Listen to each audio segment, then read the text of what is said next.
The Accidental Heiresses. Mona Sue and I had been inseparable childhood besties for over a decade, when we suddenly transmigrated together into a trashy web novel she'd written for fun in her spare time. In this bizarre world, her husband, Lucas Cole, was a guy frying stinky tofu at the mouth of an alley, while my husband, Sean Cole, ran a barbecue pork bun stall and was notorious for his permanent poker face.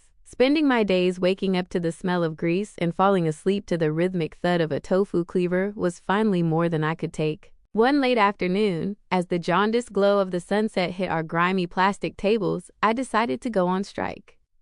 Shoving a steaming bun into my mouth, I turned to Mona Sue and asked mid-chew, "Hey Mona, I know we must have racked up some heavy karma in our past lives to be this broke now, but this level of poverty feels a bit suspicious. What kind of novel did you write? Couldn't you have given us a slightly classier, more aristocratic background? At the very least, we should have been the daughters of a jewelry store owner or a fruit wholesale mogul." Mona Sue was busy flipping pieces of tofu in a vat of bubbling oil. She shot me a sharp, cold look, signaling me to relax. Her mysterious expression made my heart skip a beat. "I know you're in a hurry, but don't be in such a hurry. I just remembered, our two dirt-poor husbands are actually the long-lost biological sons of the Cole family, the wealthiest clan in all of New York." Hearing this, the bite of bun in my mouth nearly choked me. I stared at her with wide eyes, as if looking at an alien. My best friend then began to launch into a long-winded, self-righteous analysis. "Betty, although we're currently known as the chaff wives who suffered through the hardships with them, once they reunite with their real parents, the plot will definitely follow the classic trope. They'll divorce us. But think about it. The divorce settlement won't be small change. 50 million USD wouldn't be a loss, and 100 million would be a total jackpot. We could spend our days sponsoring handsome young men." While my friend was daydreaming about a beautiful life drenched in money after dumping her husband, I started to feel a bit worried. What kind of elite family loses two sons at the same time? Is the billionaire father's IQ actually reliable? Or is there a genetic issue? It turned out my best friend Mona Sue wasn't bluffing. The next day, outside our dilapidated fourth-class rental house with its peeling walls, the street was suddenly packed with dozens of shiny black Rolls Royces, stretching in a long line down the narrow alley. Looking at this flamboyant display of power, it was obvious the billionaire father had come to bring his sons back to the mansion. I stealthily nudged Mona Sue and whispered in her ear, "Is this a bit much? It's just two sons. A 7-seater could carry everyone. Why mobilize an entire fleet? Are they planning to call a cargo truck to haul away the stinky tofu stall too?" Mona Sue glared at me, her eyes looking like they wanted to eat me alive. "That's the prestige of a noble family. What does a poor girl like, you know? Shut up and enjoy it." "Fine. I admit I don't understand the style of the rich, but I do understand road traffic laws. Doing this is causing a traffic jam and blocking the neighbor's path." Amidst the blaring horns and the buzzing gossip of the neighbors, the four of us scurried like mice into the longest car in the middle of the convoy. The scenery outside the window blurred past like a fast-forwarded film. The ramshackle houses receded into the distance, replaced by the destination, a semi-mountainous villa perched on a hillside in the suburbs, an area known as the Golden Land for the upper class. The ride lasted over an hour and a half in a stifling silence that left Mona Sue and me as restless as if we were sitting on a bed of nails. I winked repeatedly at her, hoping she'd say something to stir the dead atmosphere. True to our bond as best friends who'd shared everything since childhood, Mona Sue caught my distress signal immediately. She turned and flashed a completely fake, industrial-strength smile at her stinky tofu-selling husband, Lucas Cole. "Hubby, are we going back to sell today? Sean Cole and I already put down a deposit on 2 crates of fresh tofu. The owner of the tofu kiln said he'd deliver it straight to the stall tonight. It'd be a pity to let it go to waste." I ground my teeth, cursing her in my head. This Mona Sue was truly beyond help. Who on earth discusses stinky tofu in a Rolls Royce? Lucas Cole, or as he should now be called, the second young master of the Cole family, glanced at her with a deep, meaningful look and didn't even bother to grunt, continuing to fiddle with the gold-plated lighter in his hand. On the contrary, my bun-selling husband, Sean Cole, the eldest young master, unexpectedly spoke first, his low voice breaking the silence. "Speak up. Do you have any more instructions regarding those buns?" "Me? What else did I have to say? That bun stall was my entire fortune. But fine, in this situation, if I had to say something to save face, well, if you're not going to sell buns anymore, can I sell that God-tier sauce recipe to the handsome guy at the hand-pulled milk tea shop next door? He's asked to buy it several times, but I haven't sold it yet. Sean Cole opened his mouth coldly, his gaze as sharp as a blade. That muscular kid who wears a tank top to show off his biceps all day? No. Fine. If it's not for sale, it's not for sale. It's your recipe, you have the right. I pouted and grumbled, but still secretly pulled Mona Sue's sleeve to whisper. See? The richer they are, the stingier they get. Not like us poor folks who are always generous and help each other out. Mona Sue nodded vigorously like a chicken pecking at grain. Exactly. And look at this Lucas Cole, staying or leaving. He won't give a straight answer. Just silent as a clam, letting the truck driver drive an empty vehicle back and forth.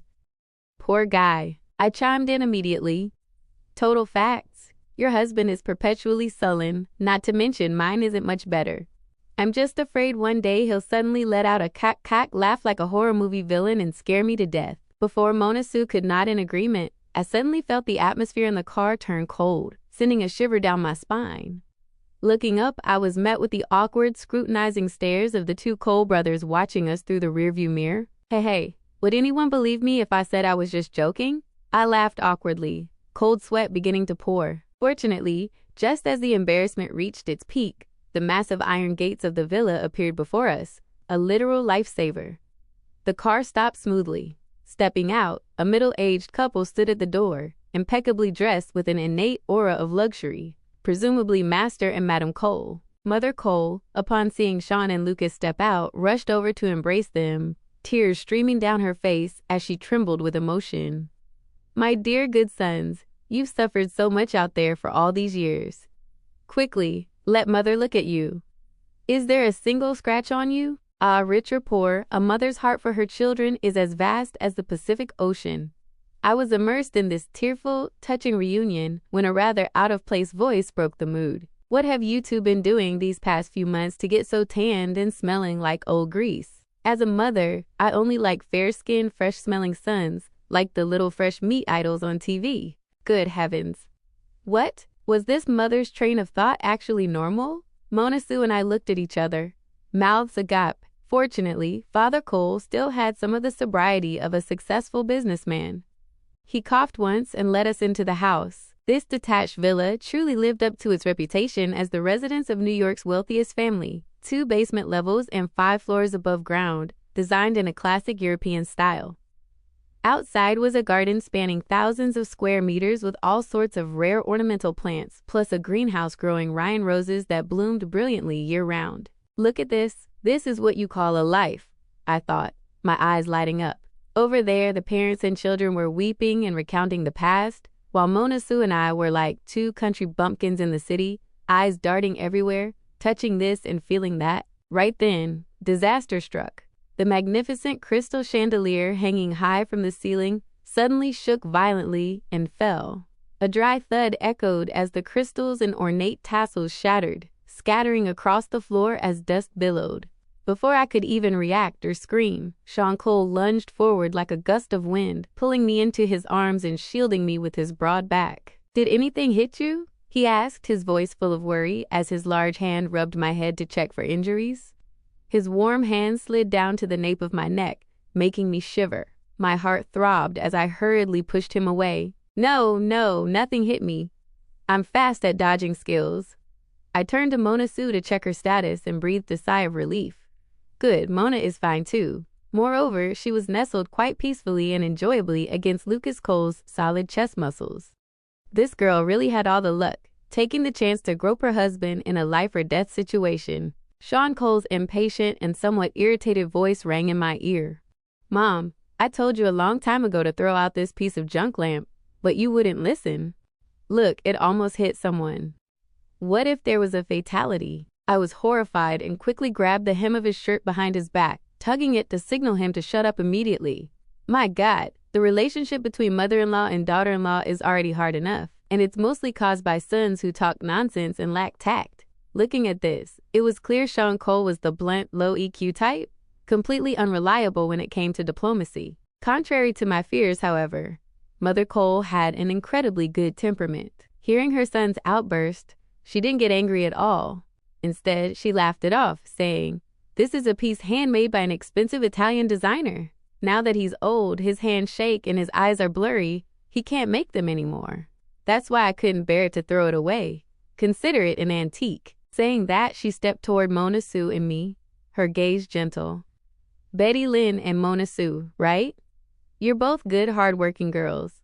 Here, one bracelet each. Take them and wear them so you won't be scared anymore.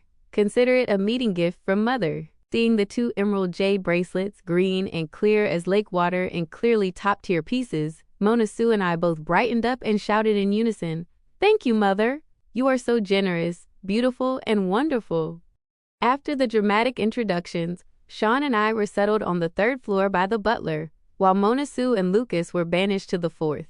That night, looking at the massive double bed covered in soft silk sheets, I fell into deep thought. Well, this house is so big there must be plenty of spare rooms, right? They wouldn't seriously make us sleep together on the very first night back at the husband's house, would they? As I was muttering that, Sean Cole stepped out of the bathroom, hot steam billowing around him. His damp hair was brushed back casually, highlighting the sharp, masculine lines of his face. Droplets of water still clung to him, trickling down his neck and over his alluring collarbones.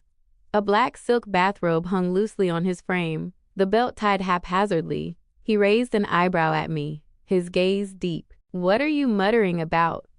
Don't want to sleep together?" If it weren't for the tiny bit of logic I had left, I would have nearly surrendered to this male beauty trap. I was considering that sleeping together might be fine. The bed was huge anyway, so staying on our respective sides should be okay. But a sudden, frantic knocking at the door interrupted my dark thoughts. Mona Sue poked her small head in, looking timid and sneaky like a thief. "Big brother? No, I mean brother-in-law." Brother-in-law. Sean Cole was extremely picky about titles. Specifically, Lucas Cole could call me sister-in-law, but Mona Sue wasn't allowed to call him big brother like she did back at the market. She had to call him brother-in-law to maintain the proper hierarchy. Truly, rich people have so many fussy habits.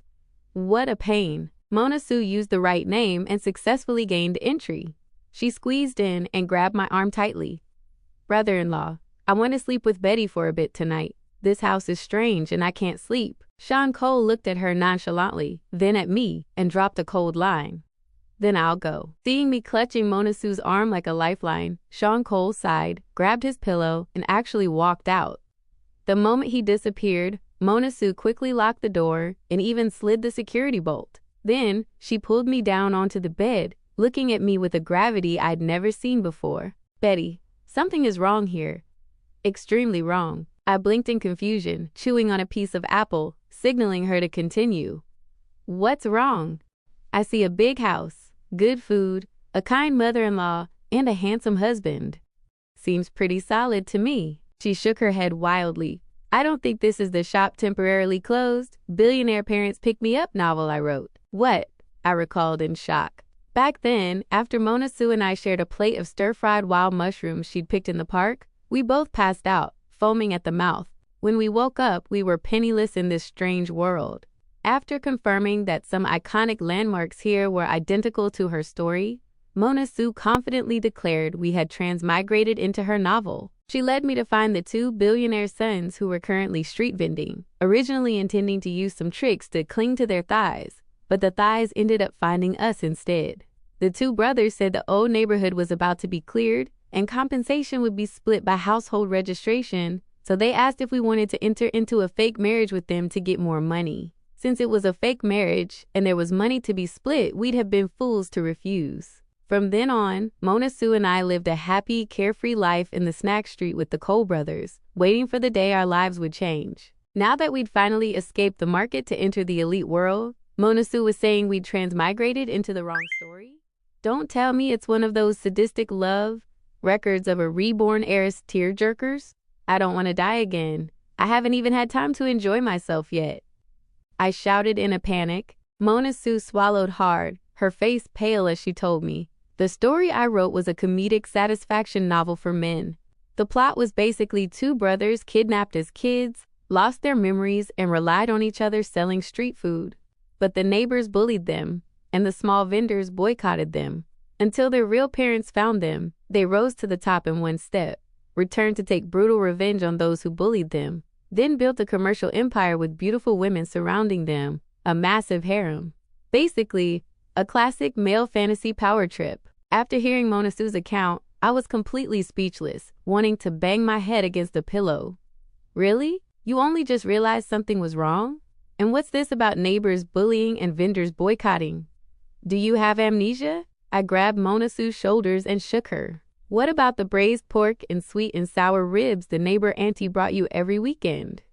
You were too busy eating to remember? And the guy at the lemon tea stall, who gave us drinks with full toppings every day? Did you just drink that into a dog's belly? What kind of bullying are you talking about? Mona Sue groaned, holding her head. I thought our presence caused a butterfly effect that made some minor, insignificant changes to the plot. I sighed helplessly. So what exactly was the significant change that made you feel something is off? Tell me now. Mona Sue shot me a look. Think carefully about what Mother Cole said to those two guys at the door. She complained they were tanned and smelled like grease. She said she likes fair-skinned sons. So?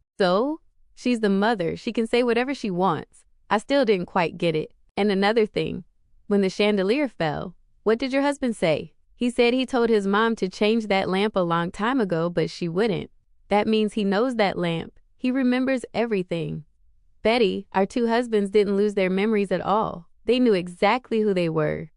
They were just playing a game of undercover boss to experience the life of the poor. It felt like a bolt of lightning struck my ears. What? So we were tricked? Then the fake marriage? Mona Sue nodded vigorously, looking like she was about to cry. Lucian Kelly. Lucas Cole just told me in the room that a few months ago, he and his brother ran away from home to avoid arranged marriages with rich heiresses. Now that the marriages are done, they're divorced men, the rice is cooked, and those noble heiresses won't want secondhand goods anymore, so they're willing to go back. Huh?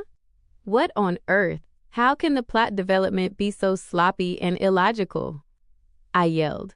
Then why are the main characters' names identical to your story? Mona Sue scratched her head sheepishly and answered in a tiny voice. When I was writing this, an anti-fan kept coming into the comment section to scold me, saying my writing was brain dead and lacked logic. So she wrote a fanfic based on my story, just to vent her frustration. I skimmed through a few chapters, it seems. It seems we've transmigrated into that anti-fan's blackened fanfic version. Then we're finished. I slumped onto the bed. How does the plot go? Mona Sue didn't know either, because the reader had dropped the story halfway through. People say the elite world is as deep as the sea. The title of a rich family's daughter-in-law is certainly no easy feat. Especially since this book was written by an anti-fan, it was bound to be full of thorns and traps. Usually, if a reader doesn't like a story, they just give it 1 star and leave. Someone who follows and scolds the author while working hard to rewrite the story, that kind of mental state is truly terrifying. Who knows if the later parts include insane plot twists or psychological trauma for the viewers. The divorce settlement, the tens of billions in breakup fees. I didn't dare dream of them anymore. While the plot hadn't gone too far, the best of the 36 strategies was to run. I clenched my fists decisively. I say we run away tonight. Mona Sue nodded. Yes, let's run. I don't want to be a sacrificial pawn in this Game of Thrones. But just as I was about to stand up, my stomach betrayed me with a loud growl. I hesitated. Actually, maybe the day after tomorrow? I heard the Cole family is throwing a big feast tomorrow with garlic butter Boston lobster and Hong Kong-style steamed grouper. It's not too late to leave after that meal. Being a hungry ghost is miserable. Mona Sue swallowed hard, her eyes sparkling. Approved. Boston lobster sounds delicious, just hearing about it.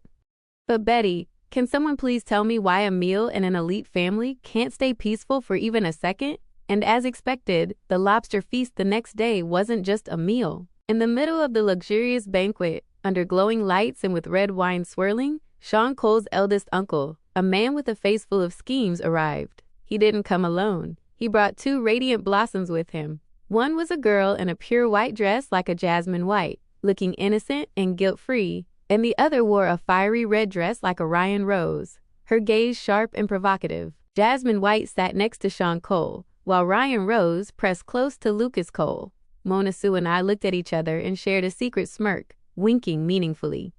It's here. The classic mistress plot point has arrived. This was our golden opportunity to escape. With these two girls as cover, our departure would have a perfectly reasonable excuse. It was truly a case of falling asleep and finding a pillow. Heaven was helping us. The two of us stood up as fast as compressed springs. I grabbed the hand of the dazed Jasmine White, while Mona Sue pulled back the arrogant Ryan Rose, our mouths moving a mile a minute. Come here, you beautiful girls. Why are you standing there? Your legs must be tired. Quickly, sit in these prime spots. Jasmine White and Ryan Rose looked at each other like two confused deer. Then they were pushed with all our strength to sit next to the Cole brothers, while I pulled Mona Sue to sit on the other side of the table, a whole galaxy away from them.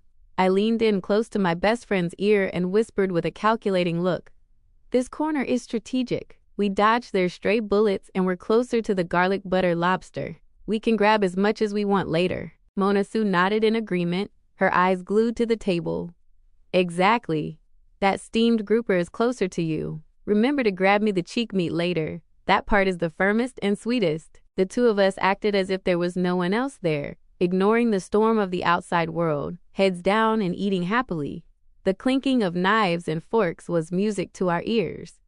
After all, by the day after tomorrow, we'd be long gone from the gilded cage of the Cole family. In this life, we were probably cutting ties with these delicacies to return to our old pig troughs, so we had to enjoy every bite while we could. Just as Mona Sue and I were secretly sword fighting with our chopsticks under the table for the last fatty piece of fish belly, the table suddenly fell into a terrifying, spine-chilling silence. The two of us looked up awkwardly, still chewing. We saw Jasmine White looking at Sean Cole with a face ready to burst into tears, while Ryan Rose glared at Lucas Cole, her teeth grinding as if she wanted to bite someone. I nudged Mona Sue's waist with my elbow under the table, whispering through my teeth, "Hey, it looks like your husband made her angry.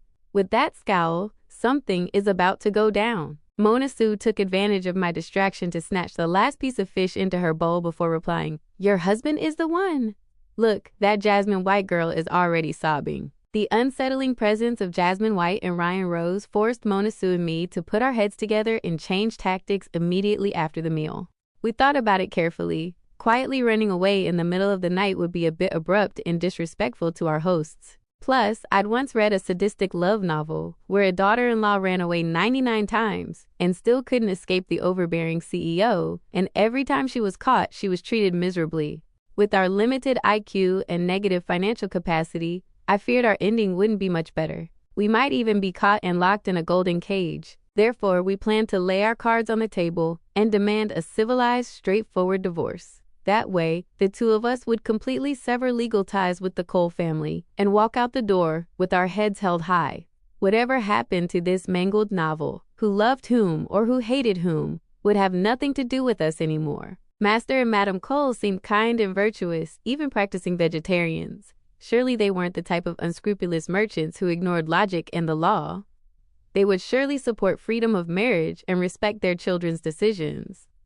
And honestly, who were Mona Sue and I to think we were worthy of being daughters-in-law to New York's richest family? Looking in the mirror, we didn't see a single worthy point. The two of us high-fived to finalize our battle plan on the third-floor staircase, then went to our respective rooms to prepare for negotiations. In the large bedroom, Sean Cole was once again wearing that lethally seductive black bathrobe. He sat on the sofa reading a book, looking as composed and effortless as a king. I tried my best to look away from his half-hidden, captivatingly solid chest, took a deep breath to gather courage, and finally spoke with difficulty. "Sean Cole, let's sit down and have a serious talk.